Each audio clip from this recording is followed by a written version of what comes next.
मनस्तु शत्रुत्वे वर्तेतात्मैव शत्रुवात्। इसका भाषांतर इस तरह से है, जिसने मन को जीत लिया है उसके लिए मन सर्वश्रेष्ठ मित्र है, किंतु जो ऐसा नहीं कर पाया उसके लिए मन सबसे बड़ा शत्रु बना रहेगा। तात्पर्य श्रील प्रभुपाद के द्वारा। अष्टांग योग के अभ्यास का प्रयोजन मन को वश में करना है, जिससे मानवीय लक्ष्य प्राप्त करने में वह मित्र बना रहे। मन को वश में किए बिना योगाभ्यास करना मात्र समय को नष्ट करना है। जो अपने मन को वश में नहीं कर सकता वह सतत अपने परम शत्रु के साथ निवास करता है और इस तरह उसका जीवन तथा लक्ष्य दोनों ही नष्ट हो जाते हैं। जीव की स्वाभाविक स्थिति यह है कि वह अपने स्वामी की आज्ञा का पालन करे। अतः जब तक मन अविजित शत्रु बना रहता है तब तक मनुष्य को काम, क्रोध, लोभ, मोह आदि की आज्ञाओं का पालन करना होता है। किंतु जब मन पर विजय प्राप्त हो जाती है तो मनुष्य इच्छानुसार उस भगवान की आज्ञा का पालन करता है जो सबों के हृदय में परमात्मा स्वरूप स्थित है। वास्तविक योगाभ्यास हृदय के भीतर परमात्मा से भेंट करना तथा उनकी आज्ञा का पालन करना है। जो व्यक्ति साक्षात कृष्ण भावनामृत स्वीकार करता है वह भगवान की आज्ञा के प्रति स्वतः समर्पित हो जाता है।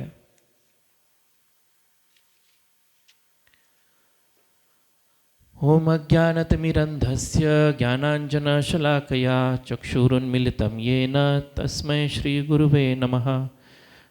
नमः ओं विष्णुपदाय कृष्णप्रेष्ठाय भूतले श्रीमते भक्तिवेदांत स्वामिनिति नामिने।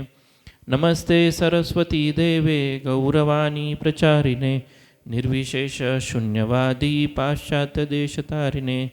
जय वाञ्छाकल्पतरुभ्यश्च कृपा सिन्धुभ्य एव च पतितानां पावनेभ्यो वैष्णवेभ्यो नमो नमः। जय श्री कृष्ण चैतन्य प्रभो नित्यानंद श्री अद्वैत गदाधर श्रीवासादि गौर भक्तवृंद। हरे कृष्णा कृष्णा कृष्णा हरे हरे, हरे राम राम राम हरे हरे।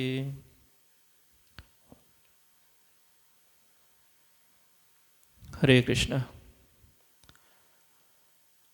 तो आज का जो भगवद गीता का आज का श्लोक है ये बहुत ही विशेष श्लोक यहाँ पर बोला गया है। जैसे अभी हमारा 6वां अध्याय चल रहा है और 5वें अध्याय में हमने देखा कि भगवान ने एक श्लोक में अष्टांग योग का विधि का वर्णन किया था और वहाँ पर अलग अलग प्रकार के यम, नियम, आसन, प्राणायाम इसके बारे में विश्लेषण किया था। और यह सब इसलिए बताया था कि जो योग पद्धति होती है वह योग पद्धति एक सीढ़ी की तरह होती है कि पहले व्यक्ति जो है कर्म योग, ध्यान योग, ज्ञान योग और इसके आगे बढ़कर फिर भक्ति योग की तरफ बढ़ता है। तो जो भी योग की व्याख्या की गई है वह एक सीढ़ी की तरह बताया है। तो लास्ट के अध्याय में भगवान अष्टांग योग के बारे में बताते हैं और इस अध्याय को जब स्टार्ट करते भगवान तो इस अध्याय में भगवान बताते हैं कि अष्टांग योग अगर स्टार्ट करना है, अष्टांग योग अगर करना है तो सबसे पहले हमें जो है कर्म योग में सिद्ध होना पड़ता है। कर्म योग जो भगवद गीता में बताए हुए हैं वो कर्म योग में हमें सिद्ध होना पड़ता है और उस कर्म योग में सिद्ध होते हुए सबसे महत्वपूर्ण हमारे इंद्रियों के ऊपर हमें विजय प्राप्त करना होता है। और उसके बाद फिर हम जो है यह जो अष्टांग योग का विधि बताया है उसे हम फॉलो कर सकते हैं। उसके बगैर अगर कोई अष्टांग योग करने का प्रयास करेगा तो वह सब व्यर्थ रहेगा। यहाँ पर तात्पर्य में भी प्रभुपाद बताते हैं कि मन को वश में किए बिना योगाभ्यास करना मात्र समय को नष्ट करना है। तो जब तक कोई व्यक्ति मन को और अपने बाकी इंद्रियों को वश में नहीं करेगा तब तक वह जो है योग में आगे प्रगति नहीं कर सकता है। तो हम देखते हैं कि बहुत सारे लोग जो है अलग अलग स्थानों पर जाते हैं। जैसे कोई मॉल में जाता है, कोई गैरेज में जाता है, कोई हॉस्पिटल में जाता है, या कोई अन्य जगह पर जाता है। तो ऐसे जगह पर जाने के बाद उसके पीछे का उद्देश्य जो है कि हम उस जगह पर क्यों जा रहे हैं, अगर किसी को पूछे तो उसका उद्देश्य उन लोगों को पता रहता है। लेकिन कोई भक्त, कोई लोग अगर मंदिर में आते हैं तो मंदिर में आने के बाद में लोगों को उद्देश्य पता नहीं होता है कि मंदिर में क्यों जाना चाहिए, मंदिर में जाना क्यों ज़रूरी है, यह लोगों को समझ में नहीं आता है। जैसे अगर कोई व्यक्ति अगर मॉल में जा रहा है, उसे अगर पूछे कि भाई मॉल में आप क्यों जा रहे हो, तो वह बता सकता है कि मुझे जो है कुछ खरीदी करना है, कुछ परचेस करना है, कुछ बाइंग करना है, तो उसके लिए मैं वहाँ पर जा रहा हूँ। वैसे ही अगर गैरेज में कोई व्यक्ति जा रहा है तो वह सीधा सीधा बता सकता है कि मेरे गाड़ी का 2 व्हीलर 4 व्हीलर जो भी है उसका कुछ काम निकला हुआ है, तो उसे दुरुस्त करने के लिए गैरेज में जा रहा हूँ। लेकिन किसी को अगर बताएंगे मंदिर में क्यों जाना है, मंदिर में क्यों आना है, तो वह वहाँ पर ब्लैंक रहता है, उसे समझ में नहीं आता है कि मंदिर में क्यों जाना चाहिए। तो प्रभुपाद बताते हैं कि मंदिर मतलब एक हॉस्पिटल की तरह है। मंदिर जो है वह हॉस्पिटल की तरह है। हॉस्पिटल में व्यक्ति जाता है, किस लिए जाता है? हॉस्पिटल में व्यक्ति अपने शरीर को स्वस्थ बनाने के लिए जाता है। उसे कुछ रोग हुआ है, डिसीज़ हुआ है, उस डिसीज़ से छुटकारा पाने के लिए व्यक्ति जो है हॉस्पिटल में जाता है। लेकिन आजकल बहुत सारे हॉस्पिटल्स बने हुए हैं जो हमारे शरीर को ठीक करते हैं। हमारे शरीर की अनेकानेक जितने भी व्याधि है, सूक्ष्म से सूक्ष्म, अभी तो साइंस इतना प्रगत हुआ है कि ब्रेन के अंदर भी अगर कुछ हुआ है तो उसे भी ठीक कर सकते हैं, हार्ट के अंदर कुछ हुआ है तो उसे भी ठीक कर सकते हैं।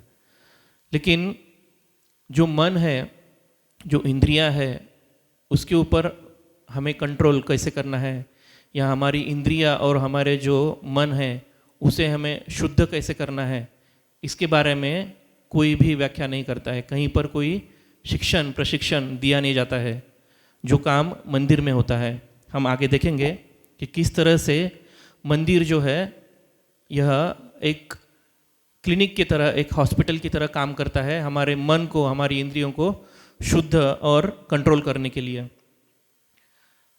तो जैसे एक व्यक्ति अगर जिम में जाता है, अगर व्यक्ति वह रेगुलर जिम में जाता है, लेकिन यह समझिए कि अगर मैं जिम में जा रहा हूँ लेकिन मैं सिर्फ वहाँ जाकर बैठ कर आ रहा हूँ, मैं जा रहा हूँ वहाँ पर 1 घंटे के लिए जा रहा हूँ, वहाँ पर बहुत सारे इक्विपमेंट है, ट्रेडमिल लगा है, कुछ वेट्स रखे हुए हैं उठाने के लिए, लेकिन मैं वो नहीं कर रहा हूँ, मैं सिर्फ जा रहा हूँ, बैठ रहा हूँ, रिटर्न आ रहा हूँ। मैं कितने दिन कर सकता हूँ उसको? कुछ दिन के बाद जो है मेरा उसमें इंटरेस्ट कम हो जाएगा। क्यों कम हो जाएगा? क्योंकि जिम मतलब जहाँ मुझे शारीरिक कार्य करना है, मुझे ताकत बढ़ानी है, मुझे मेरे मसल्स बिल्टअप करने हैं। लेकिन अगर मैं उस पर काम नहीं करूँगा तो एक दिन ऐसा आएगा कि मेरा इंटरेस्ट उसमें से चला जाएगा, और जब इंटरेस्ट चला जाएगा तो व्यक्ति जो है उस जगह पर जाना बंद कर देता है। वैसे ही अगर लोगों को पता नहीं रहेगा कि मंदिर में क्यों जाना है, मंदिर में जाने से क्या होता है, क्या फ़र्क पड़ता है, यह जब तक लोगों को पता नहीं रहेगा तो लोग सिर्फ आएंगे, मंदिर में बैठेंगे, दर्शन करेंगे, चले जाएंगे, दूसरे दिन आएंगे, तीसरे दिन आएंगे। लेकिन एक दिन ऐसा होगा उन लोगों को पर्पज़ पता नहीं है मंदिर में क्यों आना है और मंदिर में आने के बाद क्या हो सकता है।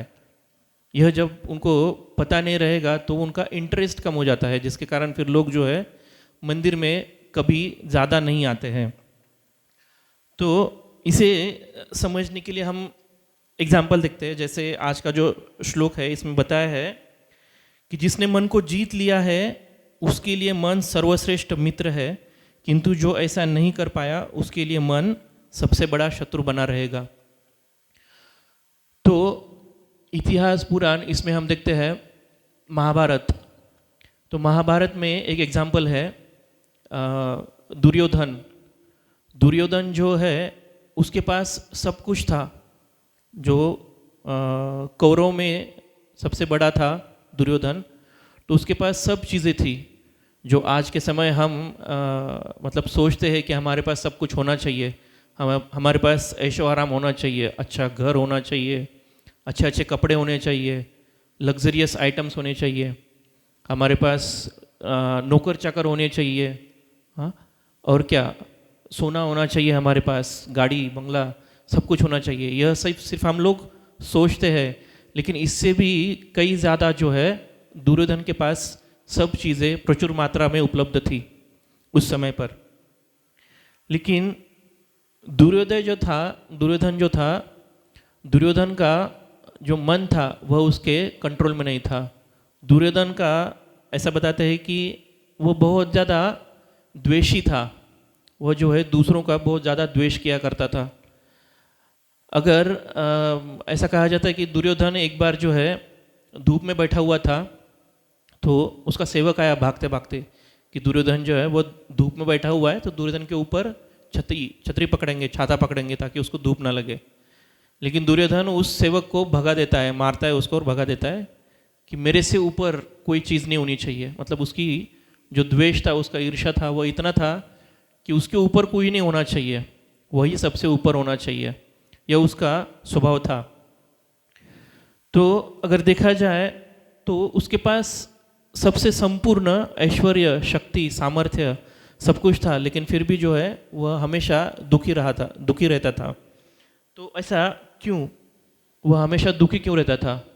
क्योंकि वह जो है उसका मन जो है उसके कंट्रोल में नहीं था, उसकी इंद्रिया और मन उसके कंट्रोल में ना होने के कारण वह जो है हमेशा दुखी रहा करता था। दूसरा एग्जाम्पल हम देखते हैं रामायण से। रामायण में है रावण। रावण जो था वह राक्षस था। तो उसके भी पास अगर देखेंगे तो उसकी जो लंका बनी हुई थी वह तो सोने की लंका बनी हुई थी। उसके पास विश्व के सभी सबसे सुंदर स्त्रियां उसके पास थी। मंदोदरी का उल्लेख आता है कि मंदोदरी स्त्रियों में जो है बहुत सुंदर स्त्री थी उस समय। तो ऐसा सब कुछ रावण के पास था, उसके पास भी संपूर्ण ऐश्वर्य था। लेकिन फिर भी रावण जो है वह भी संतुष्ट नहीं था, क्योंकि उसका मन उसके कंट्रोल में नहीं था।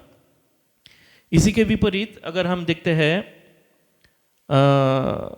रावण के बारे में, एक ऐसा भी कहा जाता है कि रावण का ऐसा था कि रावण दूसरों को क्रिटिसाइज करने में ज़्यादा आनंद पा लिया करता था। मतलब किसी को किसी की उपेक्षा करना उसमें बहुत ज़्यादा आनंद आता था उसको। एक सबसे बड़ा उसका, और उसके इस स्वभाव के कारण जो है रावण को बहुत सारे श्राप मिले हुए थे। तो एक श्राप का खास करके इसमें उल्लेख है शास्त्रों में कि अष्टवक्र मुनि जो थे वह साधु है। तो अष्टवक्र मुनि एक समय पर जा रहे थे, तो उनका नाम जो है अष्टवक्र है। अष्टवक्र मतलब उनका जो शरीर है वह 8 जगह पर झुका हुआ है, बेंट है उनका शरीर। तो ऐसे वह मुनि थे। तो अष्टवक्र मुनि जब जा रहे थे चलते हुए, तो रावण ने पीछे से देखा और उनको बोला कि अरे हे सुंदर पुरुष, तुम कहाँ जा रहे हो। मतलब क्रिटिसाइज करने के लिए उसने ऐसे शब्द यूज़ किए अष्टवक्र मुनि के लिए कि हे सुंदर पुरुष, तुम कहाँ जा रहे हो। तो जब अष्टवक्र मुनि ने यह सुना तो उनको बहुत गुस्सा आया कि इसने जो है मेरा अपमान किया। तो अष्टवक्र मुनि ने जो है रावण को श्राप दिया था कि हे रावण, तुम जो है बहुत ज़्यादा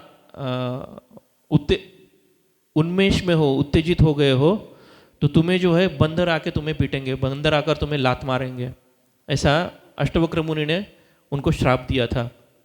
लेकिन हम देखते हैं कि रामायण जैसे आगे बढ़ा, तो जब लास्ट का युद्ध हुआ था तो उस समय पर अंगद जो है, अंगद शांति प्रस्ताव लेकर रावण के पास में गए थे।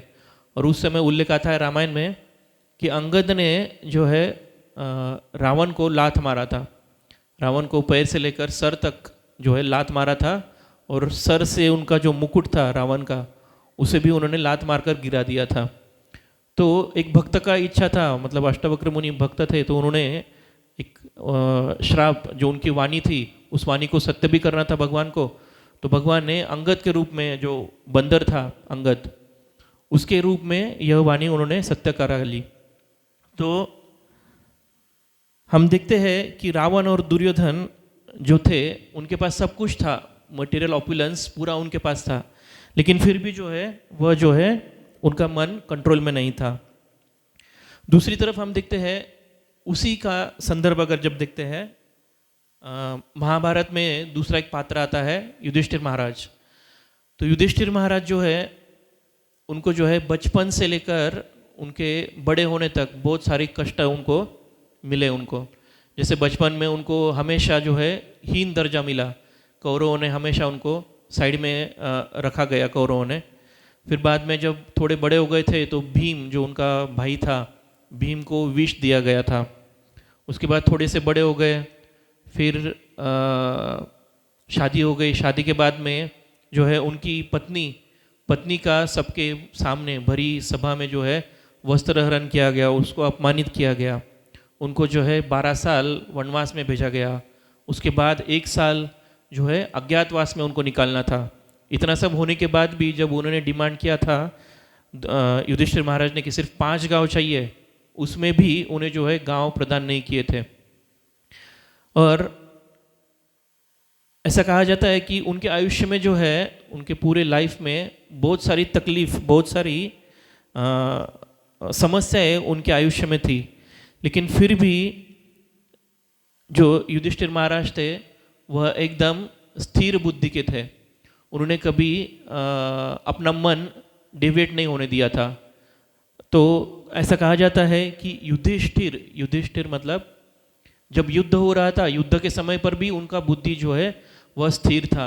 वहाँ पर भी उन्होंने कोई पाप कार्य नहीं किया था। तो युधिष्ठिर मतलब युद्ध परिस्थिति, और स्थिर मतलब स्थिरता। तो युद्ध के परिस्थिति में भी वो जो है स्थिर रह सकते हैं। तो ऐसा वह जो थे वह युधिष्ठिर थे। तो यहाँ देखते हैं दूसरा रामायण से एग्जाम्पल, जैसे दशरथ महाराज, उनका एग्जाम्पल आता है कि दशरथ मतलब दश मतलब 10 और रथ मतलब रथ। तो एक ऐसा कहा जाता है कि वो जो है 10 रथी का उनके पास बल था, या फिर एक उल्लेख आता है कि वह जो है एक साथ 10 रथ चला सकते थे। लेकिन इसका एक और अंग भी आता है दशरथ नाम का। दशरथ मतलब 10 अगर देखा जाए तो रथ मतलब यह शरीर की तुलना जो है रथ से की गई है। और 10 मतलब 10, तो इस शरीर में जो है 10 हमारे पास इंद्रियां होती है। 5 जो है हमारी कर्मेंद्रिया होती है, 5 जो होती है ज्ञानेंद्रिया, यह सब मिलाकर 10 होता है। तो 5 + 5 10 और शरीर। तो इसके साथ उल्लेख किया गया था, तो इनको जो है दशरथ कहते हैं। तो 5 ज्ञानेंद्रिया, जस्ट इंफॉर्मेशन के लिए हम लोग देखते हैं 5 ज्ञानेंद्रिया कौन सी है। 5 ज्ञानेंद्रिया हमारी है जिससे हम ज्ञान प्राप्त करते हैं। ऐसे कौन सी ज्ञानेंद्रिय होती है? आँख, हमारी आईज, कान, जीवा, नाक और त्वचा। और 5 कर्मेंद्रिय कौन सी होती है? 2 हाथ, 2 पैर और हमारी बोलने की शक्ति, स्पीच, वाचा। यह जो है यह कर्मेंद्रिय में आती है। तो यह 5 ज्ञानेंद्रिय और 5 कर्मेंद्रिय। तो इसे जब हम देखते हैं दशरथ महाराज के आयुष्य की तरफ, जब हम देखते हैं उनके लाइफ की तरफ हम जब देखते हैं, तो दशरथ महाराज ने जो है अपने मन के ऊपर कंट्रोल पा लिया था। वह रहा भी करते थे अयोध्या में। अयोध्या युद्ध मतलब झगड़ा, लेकिन अयोध्या मतलब जहाँ पर कोई झगड़ा नहीं होता है। तो वैष्णवगण जो है इसका एक ऐसा प्रस्तुतिकरण करते हैं कि जब व्यक्ति जो है संपूर्ण तरह से 10 इंद्रियों पर कंट्रोल करेगा, अपने मन के ऊपर कंट्रोल करेगा, और ऐसी जगह पर रहेगा जहाँ पर कोई झगड़ा नहीं है, कोई युद्ध नहीं होता है, तो उस जगह पर जो है प्रभु का अवतरण होता है। ऐसी जगह पर श्री राम का अवतरण होता है, क्योंकि श्री राम जो है वह अयोध्या में दशरथ महाराज के घर पर जन्म लिए थे। तो इससे हमें भी यह सीख मिलती है कि हमें भी अगर भगवान को प्रसन्न करना है, भगवान को हमारे जीवन में अगर लाना है, तो हमें जो है हमारे इंद्रियों के ऊपर, हमारे मन के ऊपर कंट्रोल करना चाहिए, ताकि जो भगवान है वह हमें आशीर्वाद दे, भगवान हमारे आयुष्य में प्रकट हो जाए।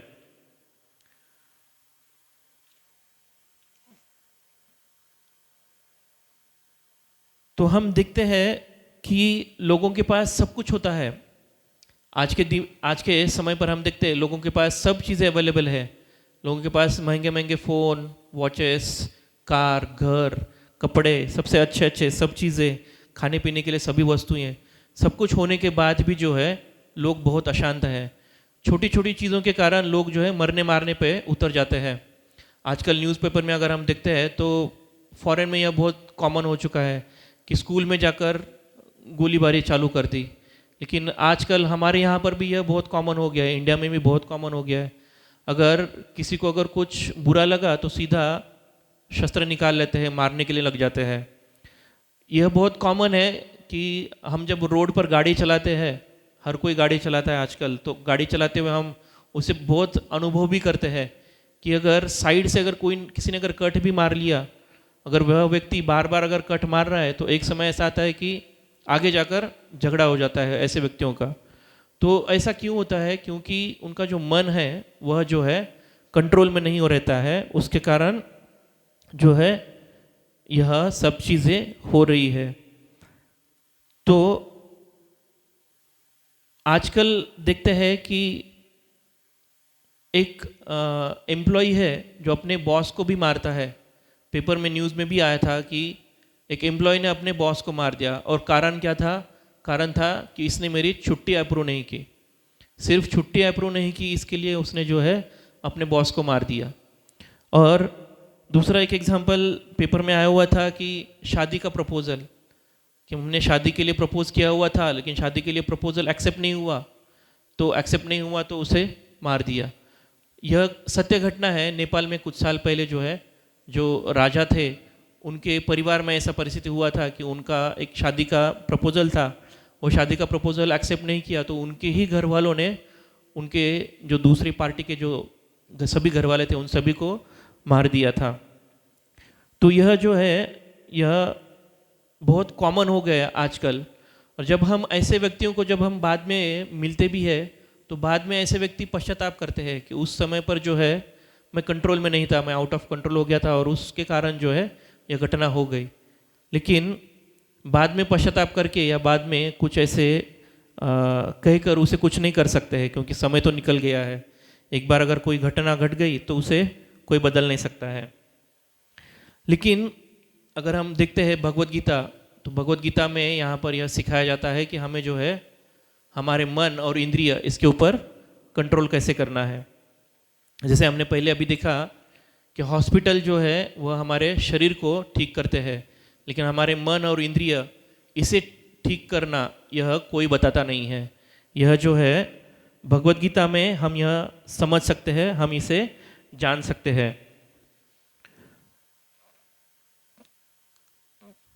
तो जब हम भगवत गीता पढ़ेंगे तो एक समय ऐसा आएगा कि हम जो है हमारे जो मन और इंद्रिया है उसे कंट्रोल कर सकते हैं। तो कोई ऐसा कह सकता है कि भगवत गीता अगर मैं पढ़ लूँ तो क्या मेरे जीवन में संकट आना या समस्या आना या ख़त्म हो जाएगा क्या? तो ऐसा नहीं होता है। अगर सपोज़ अगर हम एग्जाम्पल के लिए देखें कि यहाँ पर बहुत बड़ी बारिश यहाँ पर चालू हो गई अभी सपोज़, तो अगर बारिश चालू हो गई तो क्या हम बारिश को रोक सकते हैं क्या? हम बारिश को रोक नहीं सकते हैं। हम उसे टाल सकते हैं क्या कि अभी नहीं, थोड़ी देर के बाद बारिश चालू हो जाए?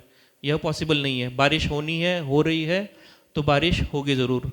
लेकिन ऐसे बारिश में हम अपने आप को गीला होने से ज़रूर बचा सकते हैं। हम अपने आप को गीला होने से कैसे बचाएंगे? अगर छाता निकाल ले और छाता लेकर अगर बारिश में चले जाए तो हम अपने आप को जो है गीला होने से बचा सकते हैं। तो भगवत गीता यह एक ऐसा ग्रंथ है जो हमें माध्यम देता है कि इस कलयुग में जो है हम अपने आप को कैसे बचा सकते हैं, हम हमारी इंद्रियों को कैसे कंट्रोल कर सकते हैं, इसके बारे में जो है भगवत गीता यहाँ पर हमें गाइड करता है। तो हम देखते हैं कि शास्त्र में ऐसे बहुत सारे एग्जाम्पल्स है, बहुत सारे वैष्णव जो श्रेष्ठ वैष्णव हो गए थे उनके एग्जाम्पल है। जैसे प्रहलाद महाराज, ध्रुव महाराज, द्रौपदी, कुंती महारानी, इनके आयुष्य में भी बहुत सारी तकलीफें, बहुत सारी घटनाएं, दुर्घटनाएं उनके आयुष्य में हुई, लेकिन उन्होंने जो है कैसे अपने मन को भगवान में स्थिर रखा और कैसे अपने मन के द्वारा अपने इंद्रियों को कंट्रोल में करके उन्होंने जो है भगवान को पा लिया। इसका हम जो है वर्णन भागवतम और भगवत गीता से ले सकते हैं। एक श्लोक के बारे में बताया गया है कि मलिने लोचन पुंसाम जल स्नानम दिने दिने सकृत गीतामृतम स्नान संसारम मलनाशनम। मतलब जैसे हमारे शरीर को साफ करने के लिए हम जो है जल का प्रयोग करते हैं, हम शरीर को धोने के लिए सुबह जो है जल से स्नान करते हैं, वैसे ही हमारे जो संसार रूपी मल है, मतलब जो हमारी इंद्रियों को जो वश में करता है, काम क्रोध लोभ मोह मद माया, यह जो है इससे जब हमें साफ होना है तो गीतामृतम स्नानम, जब हम गीता का अध्ययन करेंगे तो वह जो है हमारे इस संसार रूपी मल को जो है साफ करता है। तो इसके आगे हम देखते हैं कि मंदिर में जो है हमें क्यों जाना चाहिए, मंदिर में जाने से क्या हो सकता है, मंदिर में जाने से क्या होगा। तो मंदिर में जाने से जो है खास करके 3 बातें होती है कि मंदिर में जाने से हम जो है शास्त्र का अध्ययन कर सकते हैं। मंदिर में शास्त्र के बारे में हमेशा जो है चर्चा होती है, श्रीमद् भागवतम भगवत गीता इसके बारे में यहाँ पर चर्चाएं होती है। तो इससे क्या होता है, जब हम शास्त्र पढ़ेंगे तो शास्त्र जो है यह एक एब्सोल्यूट ट्रूथ है। जैसे एक एग्जाम्पल हम करते हैं, सब लोग अपनी आंखें बंद करें, एक जस्ट सेकंड के लिए आंखें बंद करिए और सोचिए कि उत्तर दिशा किस ओर है, और उत्तर दिशा जिस दिशा में रहेगा उस तरफ अपना हाथ करिएगा। उत्तर दिशा कहाँ पर है उस तरफ अपना हाथ बढ़ाइएगा। उत्तर दिशा कहाँ पर है, कहाँ पर है उत्तर दिशा? सब कोई हाथ आगे बढ़ाइएगा, हाथ आगे बढ़ाइएगा हर कोई। उत्तर दिशा जिस तरफ है उस तरफ उंगली करिए, उंगली करिए, कहाँ पर है उत्तर दिशा? आ रहा है समझ में? ठीक है। अभी आंखें खोलिए और देखिए आजू बाजू में, अपने आजू बाजू में। हाथ वैसे ही रहने दीजिए। कहाँ पर किया था, किसने कहाँ पर किया है उत्तर दिशा के लिए? कोई इस तरफ किया है, कोई इस तरफ किया है, कोई पीछे किया है। तो देखा जाए तो उत्तर दिशा जो है वह सिर्फ एक है, north direction is only one, वह तो एब्सोल्यूट है, उसके बारे में कोई दो राय नहीं है, उत्तर दिशा एक है। लेकिन किसी का ओपिनियन ऐसे हो सकता है कि किसी को लगे कि उत्तर दिशा ये है, किसी को लगे उत्तर दिशा ये है। तो हर एक का जो ओपिनियन, मतलब क्या कहेंगे, अपना एक तर्क ऐसा हो सकता है, भले ही वो हमें लगे कि वह सही है। अभी जैसे आपने किसी ने इधर किया, किसी ने उधर किया, तो किसी को ऐसा लग सकता है उनके लेवल पर यह जो है रिलेटिव ट्रूथ हो गया, कि रिलेटिवली हमें लगे कि उत्तर दिशा जो है इस डायरेक्शन में है, लेकिन उत्तर दिशा जो है वह सिर्फ एक ही है। तो जब हम शास्त्र पढ़ते हैं तो शास्त्र पढ़ने के बाद में जो है हमें वह समझ में आता है एब्सोल्यूट ट्रूथ। एब्सोल्यूट ट्रूथ मतलब कि हम कौन है और हमारा भगवान के साथ संबंध क्या है।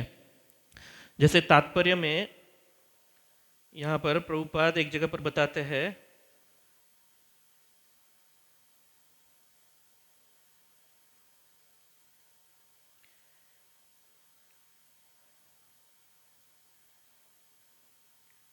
प्रभुपाद यहाँ पर बताते हैं एक जगह पर कि इस तरह उसका जीवन तथा लक्ष्य दोनों नष्ट हो जाता है।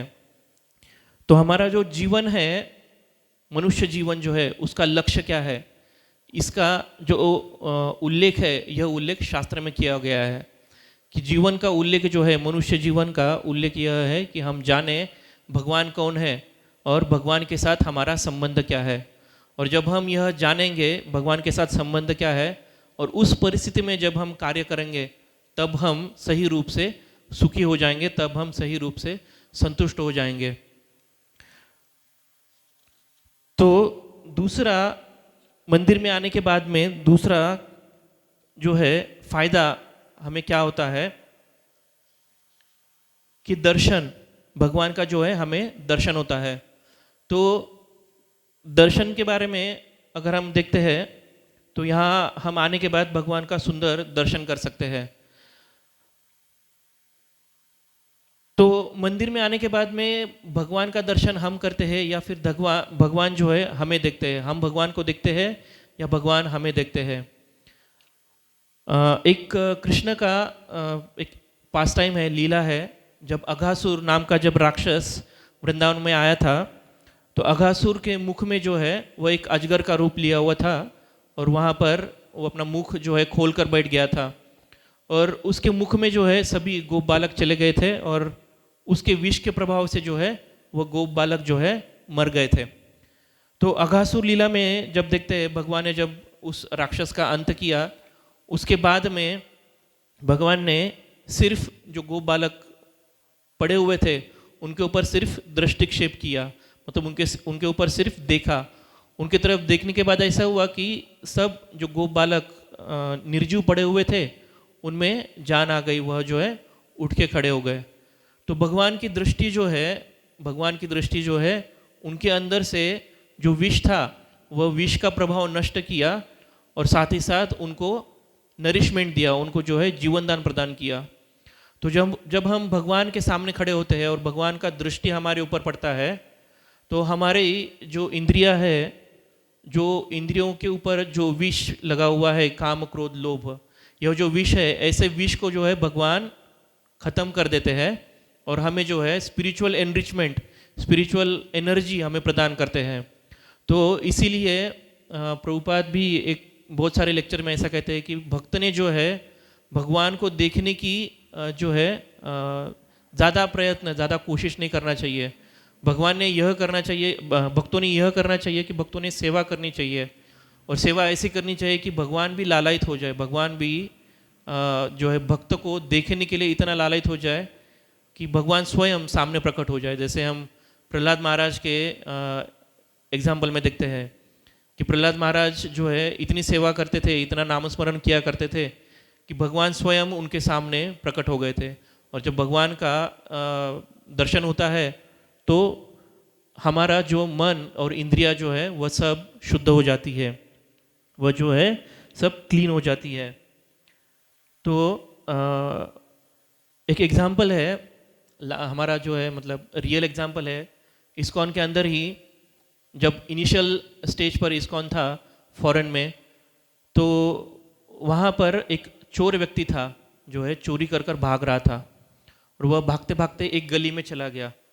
उस गली में जो है तब नया नया जब इस्कॉन था, तो हर गली में जो है फॉरेन में जो है भक्त जाकर नगर संकीर्तन किया करते थे। तो नगर संकीर्तन चल रहा था वहाँ पर, तो यह जो चोर था वह पुलिस के डर से जो है नगर संकीर्तन के पार्टी में घुस गया, उस टीम में घुस गया, और उस टीम में घुसकर जो है वह भी भक्तों के साथ कीर्तन करने लगा। पुलिस जो है वह उन्होंने सब देखा, ढूंढा, आजू बाजू में देखा, वह मिला नहीं चोर। तो पुलिस जो है उनको डाउट आया कि शायद इस पार्टी में घुस गया, संकीर्तन पार्टी में, तो उनके साथ पुलिस वाले भी चले गए। जब भी चोर सोचता था कि इस पार्टी से मैं साइड में चला जाऊं, तो ऐसा नहीं, मतलब वो देखता था कि पुलिस आजू बाजू में ही है, तो वह जो है संकीर्तन पार्टी से बाहर निकल नहीं सका। और जब वो संकीर्तन पार्टी ऐसे ही कीर्तन करते करते उनका कीर्तन खत्म हुआ, और वह जो है मंदिर चले गए।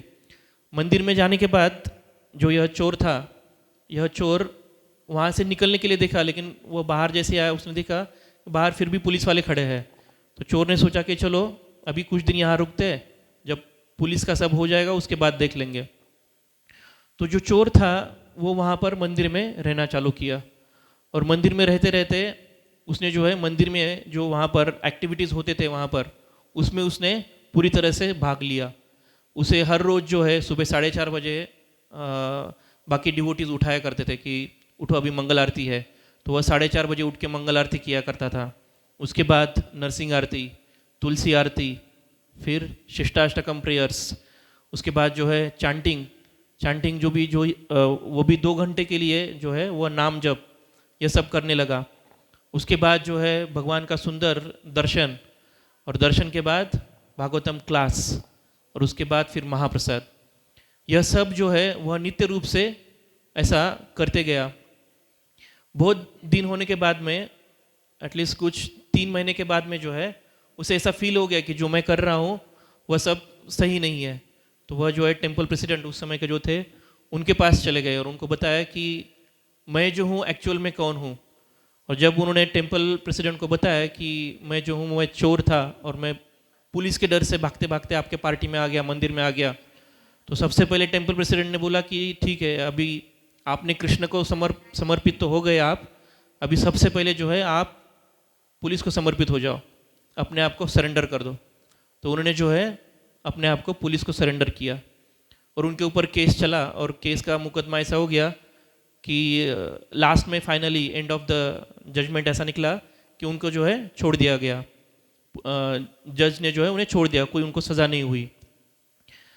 तो अभी जब वह फिर से जब कोर्ट कचहरी से जब छूट गए, वह मंदिर में आ गए, तो वह इतने प्रगत भक्त बन गए आगे जाकर। तो वह जो है कथा कर रहे थे, तो उनके कथा में उन्होंने बताया कि यह ऐसा परिवर्तन क्यों हो गया, किस कारण ऐसा परिवर्तन हो गया। जो एक चोर व्यक्ति था, उनके जीवन में ऐसा क्या हो गया, क्या प्रभाव हो गया कि वह जो है अपना पूरा आयुष्य, पूरा जीवन जो है वह हरे कृष्ण महामंत्र इसकी तरफ वह अट्रैक्ट हो गए।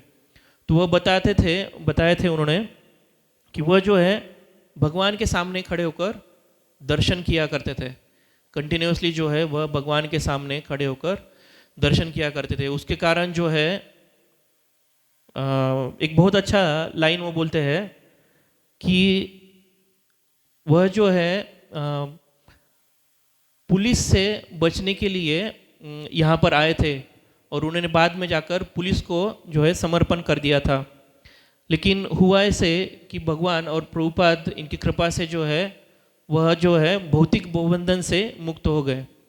और वो बताते हैं कि यह सिर्फ और सिर्फ दर्शन मात्र से हुआ, उनके अंदर जो परिवर्तन आया था वह सिर्फ दर्शन से आया था। तो यह बहुत ज़रूरी है कि हम जो है भगवान के सामने इस तरह से खड़े हो कि भगवान का दृष्टि हमारे ऊपर पड़े, ताकि जो हमारे अंदर जो इंद्रिया है उसे हम कंट्रोल कर सकें। और भगवान की दृष्टि हमारे ऊपर कब पड़ेगी? जब हम भगवान की सेवा करेंगे, हरिनाम करेंगे और शास्त्र का अध्ययन करेंगे। जब यह सब चीज़ें करेंगे तभी जो है भगवान की दृष्टि हमारे ऊपर पड़ सकती है। इसके आगे जो तीसरा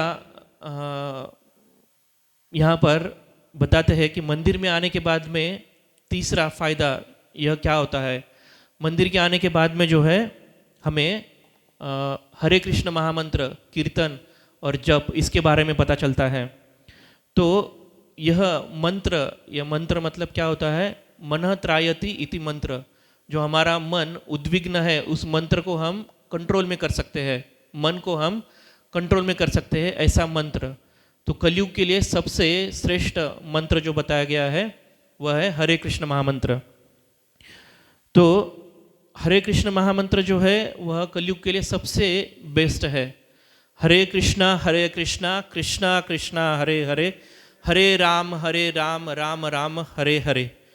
यह जो 16 अक्षरी मंत्र है, यह मंत्र का जप करने से हम हमारे मन के ऊपर कंट्रोल कर सकते हैं। तो इसके बाद यह जो श्लोक बताया गया है, यह जो मंत्र बताया गया है, इस मंत्र के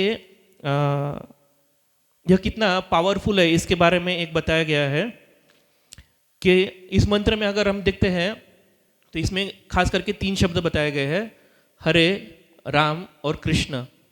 तो हरि यह जो शब्द है यह इस मंत्र में 8 बार आता है, राम जो है 4 बार और कृष्ण जो है 4 बार।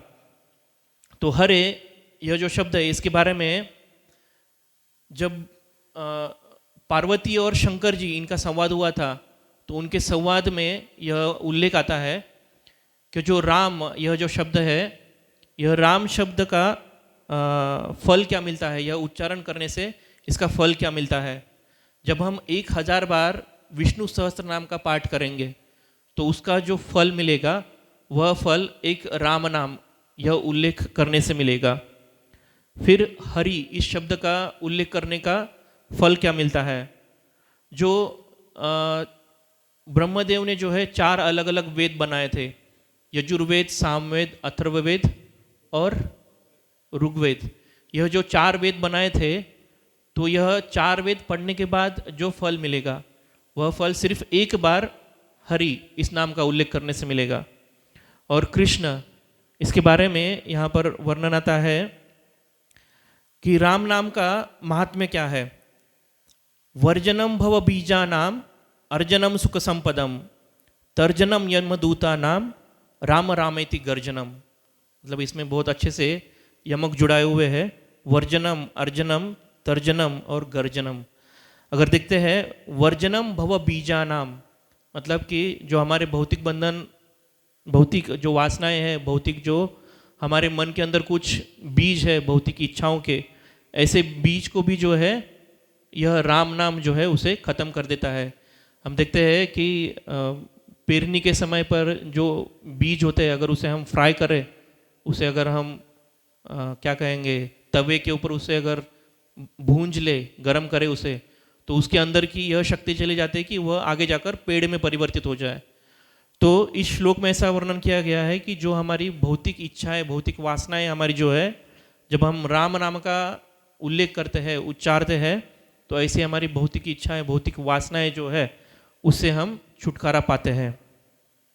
इसके आगे कहते हैं अर्जनम सुख संपदम। हम अर्जनम, अर्जनम मतलब हम पा लेते हैं। क्या पा लेते हैं? सुख संपदम, जिसकी हमें इच्छा है, हमें सुख चाहिए, सभी संपदा चाहिए, इसे हम पा लेते हैं। फिर तर्जनम यमदूता नाम। तर्जनम मतलब के छोड़ देना, तर्जनम मतलब छोड़ देना।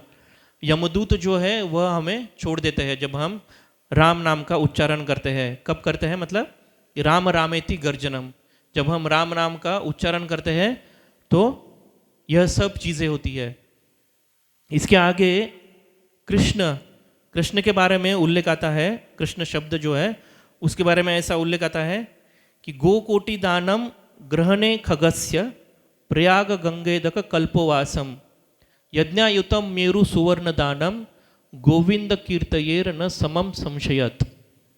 इसका अर्थ है कि गोकोटि दानम ग्रहणे खगस्य, मतलब जब सूर्य ग्रहण होता है, सूर्य ग्रहण के समय पर कोई अगर 1 कोटि गाय को दान करे, यह फल। दूसरा फल यहाँ पर बताया है प्रयाग गंगेदक कल्पवासम, मतलब कि प्रयाग और गंगा इसके तट पर जाकर रहने के बाद जो पुण्य मिलेगा। तो हम भी सोचते हैं कि चलो हम गंगा के तट पे जाके रह सकते हैं। कितना दिन रह सकते हैं हम लोग गंगा के तट पर? कितना दिन रह सकते हैं? हम जाएंगे 2 दिन, 4 दिन, 8 दिन, इतना रह सकते हैं। जो गंगा के किनारे पर जन्म लिए हुए व्यक्ति है, ऐसे व्यक्ति भी उनके जीवन काल तक वहाँ पर रह सकते हैं। लेकिन इस श्लोक में बोला गया है कि प्रयाग गंगेदक कल्पवासम। कल्पवासम मतलब कल्प, इसका अर्थ है ब्रह्मा जी का आयुष्य। ब्रह्मा जी का आयुष्य जितना है और उनके पूर्ण आयुष्य में प्रयाग और गंगा इसके तट पर रहने के बाद जितना पुण्य फल मिलेगा वह पुण्य। फिर इसके आगे तीसरा बताते हैं फायदा, यज्ञायुतम मेरु सुवर्ण दानम, मतलब कि 1000 नहीं, माफ कीजिएगा, 10,000 यज्ञ करने के बाद जो फल मिलता है, और 10,000 यज्ञ करने के बाद भी हर यज्ञ में जो है जितने भी याज्ञिक ब्राह्मण रहेंगे, ऐसे ब्राह्मणों को मेरु पर्वत इतना सुवर्ण दान, सोने का दान करने के बाद जो फल मिलेगा। मेरु पर्वत मतलब इस भौतिक संसार में जो 14 भुवन है, 14 भुवनों का जो संसार बना है, इस 14 भुवन के संसार में सबसे बड़ा पर्वत जो है वह मेरु पर्वत कहा जाता है। आज के युग समय पर हम देखते हैं तो माउंट एवरेस्ट हिमालय में जो सबसे बड़ा पर्वत है, वह पर्वत भी एकदम मेरु पर्वत के सामने एकदम छोटा है। तो उससे भी कई अधिक ज़्यादा गुना जो है वह मेरु पर्वत है। तो कहा जाता है कि जब हम कृष्ण नाम का उच्चारण करते हैं तो 10,000 यज्ञ करने पर और ऐसे यज्ञों में मेरु पर्वत के समान सुवर्ण दान करने का जो फल मिलता है, वह फल जो है कब मिलता है हमें? गोविंद कीर्तेर न समम संशयत, मतलब गोविंद भगवान कृष्ण का जब हम नाम लेते हैं तो तब हमें जो है कृष्ण का जब हम नाम लेते हैं तो यह जो सब चीज़ें बताई है, मतलब गो कोटि दानम प्रयाग गंगे तक कल्पवासम यज्ञायुतम मेरु सुवर्ण दानम, यह जो 3 चीज़ें बताई है, इससे भी कई अधिक ज़्यादा गुना, मतलब कम से कम 100% ज़्यादा गुना जो है फल जो है एक कृष्ण नाम लेने से मिलता है। तो देखिए यह बहुत मतलब हमारे लिए क्या कहेंगे, बहुत ही एक अच्छा अवसर हमारे लिए यहाँ पर है कि हमें यह पता चला है कि यह हरे कृष्ण महामंत्र जो है, इसका अगर हम उच्चारण करेंगे नियमित रूप से, इसका हम अगर जप करेंगे तो हमें जो है यह सब जो है फ़ायदा इसका मिलेगा। तो मंदिर में आने के बाद में जो है व्यक्ति जो है निश्चित रूप से शास्त्र अध्ययन करने के बाद वह अपने मन को डायरेक्शन दे सकता है, अपने मन को दिशा दर्शक बता सकता है, दिशा दिखा सकता है, उसके लिए क्या सही है क्या गलत है। तो शास्त्र अध्ययन मंदिर में होता है। साथ ही जब हम मंदिर में आते हैं तो दर्शन, दर्शन से जो है भगवान का जब दृष्टिक्षेप हमारे ऊपर होगा तो हमारा इंद्रिया, हमारी मन जो है शुद्ध होती है। और मंत्र जप, जब हम मंत्र जप करेंगे तो हम मन के ऊपर कंट्रोल कर सकते हैं। तो यहाँ पर हम रुकते हैं। अगर किसी का कुछ प्रश्न है तो हम कुछ प्रश्न लेते हैं।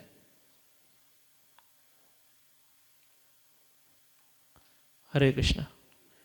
श्रीमद् भगवद गीता